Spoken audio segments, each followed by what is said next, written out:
it's pretty sensitive, so you don't really have to. You can talk like if you were to hold a regular microphone. Okay. This is Michael interviewing Gabriel. Gabriel is ex-military, and he has been medically discharged. Yes, sir. And the medical discharge has to do with PTSD and some physical as well. What I'd like to do is talk to you about the things that were important to you, that made you happy. Were there times when you were in the war that you felt really happy about what was going on? Maybe camaraderie or that sort of thing? Yeah, there was a time period in the early war on terror where I feel like a lot of us were not falsely motivated, but I don't feel like a lot of us who grew up during 9/11, when we enlisted, I don't think we really knew what we were enlisting for. Right. I don't think the idea of the cause was really clear. Right. You know, it's just a bunch of 18, 19-year-olds jacked up on testosterone and going out to do awesome Army military things, right? So I think my favorite times downrange are like where I was the happiest. Honestly, it sounds a little corny, but like knowing everyone was safe. You know what I mean? Right. Knowing When you all came back. when you all came back, it was a good day. Yeah. That was probably the best. And then to know that the next day you got up and you could smoke a cigarette with your friend or have a Monster or whatever. He was there the next day. You know, Right. he or she was there the next day is a big. I think that's what made like the happiest moments. What are you doing today? What are you doing today that makes you happy, that really makes you happy and kind of makes you forget the bad times? What are you doing today? That's a hard question, man. So I separated from service in January of 24.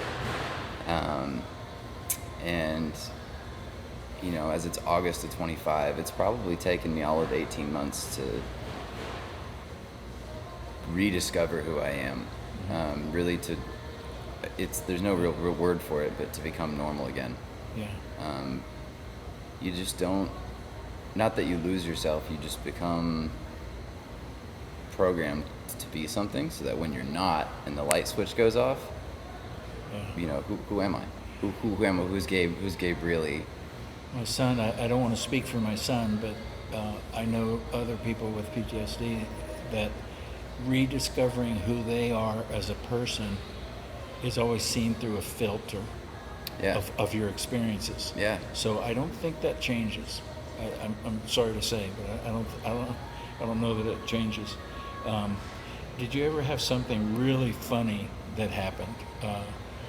My son was. I'll tell you a story. Sure. My son was working on his little storage container that they let him stay in, and he came out. He had a grass skirt on that he made out of some burlap or something. He had 2 coconuts Nice. that we had sent him in a care package, and he had some flowers around his head. But he had set his whole area up to look like it was in Tahiti or something. Oh wow. With brightly Yeah, colored real tropical. painting.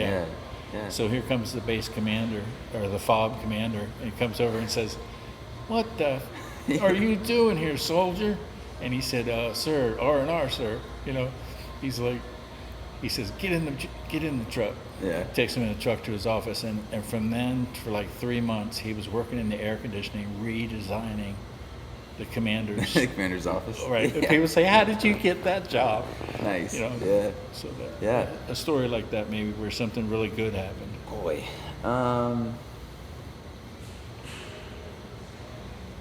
Oh yeah. Okay. So, not to disclose names, there was a guy that I used to fly with. Like I said before this, I was a crew chief on UH-60 Blackhawks, and a guy that I worked with, him and I had been constantly the goons of the company. You know, the flight companies in the Army are around about 15 junior enlisted guys, so you're very, very close. Well, we had gotten a new first sergeant, and our first sergeant was a very no bullshit kind of guy. Very respected, very feared, but you knew to kind of keep your shit straight when he was around. Right. Well, KT, I'll call him KT.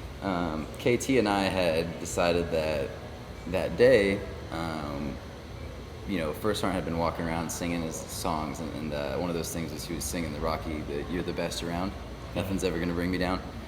He had been singing that all day, and KT lets off with a high note, trying to mock First Sergeant when he walked into the room, and so he starts singing along, sing-songing, making fun of First Sergeant. Right. So First Sergeant rounded the corner and it very quickly explained that since KT's got jokes, that me and him, since I was the person that was in the line of sight next to him, that every time him and I speak for the rest of the day, we have to sing it. So anytime we had to request parts, or anytime we had to grab a wrench or talk to the First Sergeant or anybody, we had to sing it. Cool. So man, it was probably vocally the most like painful 6 hours rest of my shift. I mean, it was awful. Anytime I spoke, he would make sure he was there and he knew that we were singing. But that's cool. Building. I've never served in a war, but I understand that building that camaraderie, especially between commanders and enlisted, it's really important to have that camaraderie, because that's where battles are won and lost. Yeah, absolutely. If you're willing to do for your battle buddy. So I want to ask you some things that are different than the military. Okay. Gabriel, what? I don't know if I want to use your last name. I can cut it out if you want me to Sure. cut it out. But what is your last name? Christensen. Christensen. Okay. Have you ever given an interview to like CNN or anything like that people would see that you want to tell them about? No. The only real interview I guess I've had was many years ago when I was at Fort Lewis. I got invited to sit on the Sergeant Major of the Army's panel. Okay. So he came up to Fort Lewis and selected 5 E6s from all around Fort Lewis, and my name was one of the 5 that got represented. Okay. Very good. So there is an interview on YouTube that has me interviewing, or the Sergeant Major of the Army interviewing me and 4 other. Do you know what the title of it is? So this is a way for you to self-promote as well. Someday when I have 50,000 followers. Yeah, I hope you do. I'm not sure. I know that the Sergeant Major of the Army at the time was Sergeant Major Grinston, spelled like grindstone without an E. Okay. And I think it was the initiative that he was campaigning for was called "This Is My Squad." So maybe Tim's or "This Is My Squad" or something of that nature would be a YouTube result. But Before I came here, I was talking to a medical doctor because of my PTSD. Okay. And she said you have to have a hobby. This is my hobby, interviewing people. Okay. Nice. So hopefully it turns into a way when I'm on Social Security to bring in a little extra income and but one of the things she talked about is having a hobby. Do you work on old cars, or do you like doing that sort of thing, or do you rather have a brand new truck with lift and everything? I'm really happy you asked that. So for veterans just everywhere, and I can't speak on behalf of them, right? But I will say that as I did my soul searching that we talked about, kind of finding out who I am, I found out that there's a lot of other veterans that are lost. Like a lot of people just have no fucking clue what to do with the rest of their lives, right? You were called to serve and you did, and now what?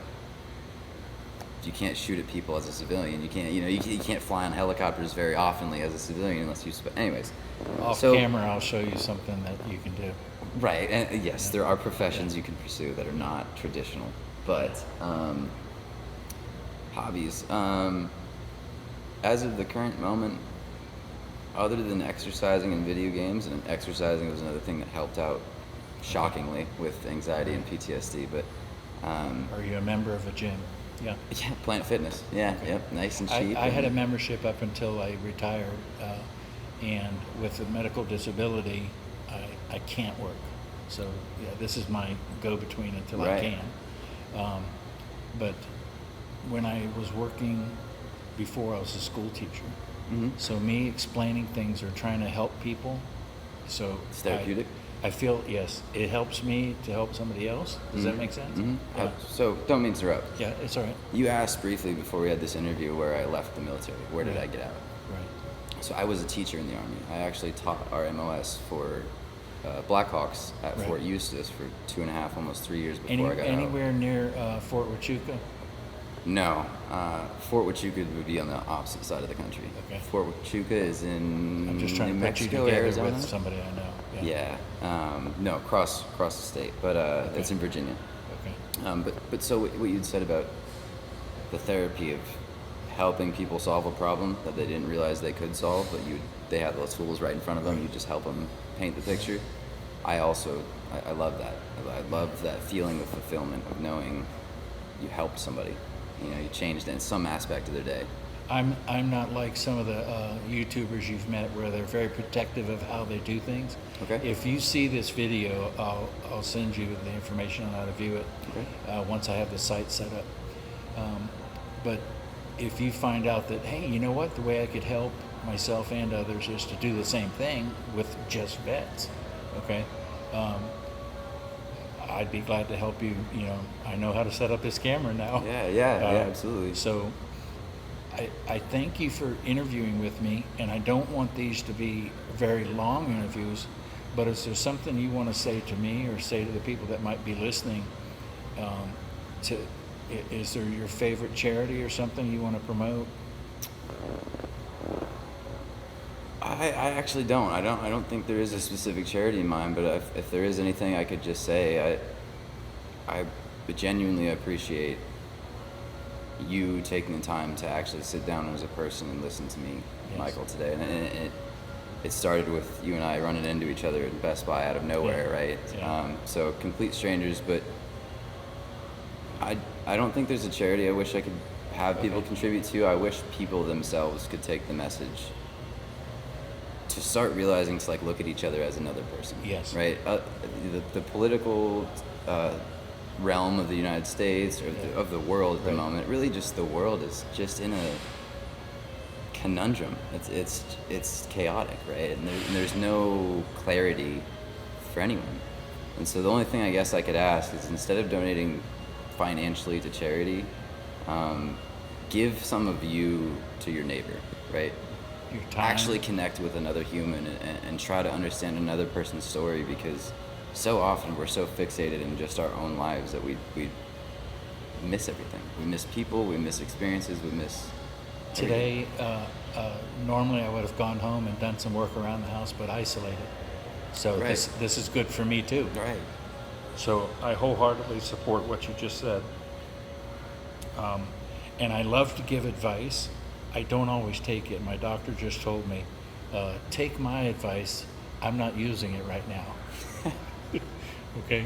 And on Yeah. a giggle, I'm going to end the interview. But thank you Okay. very much. Yes, You sir. want to stop this? Yes, sir.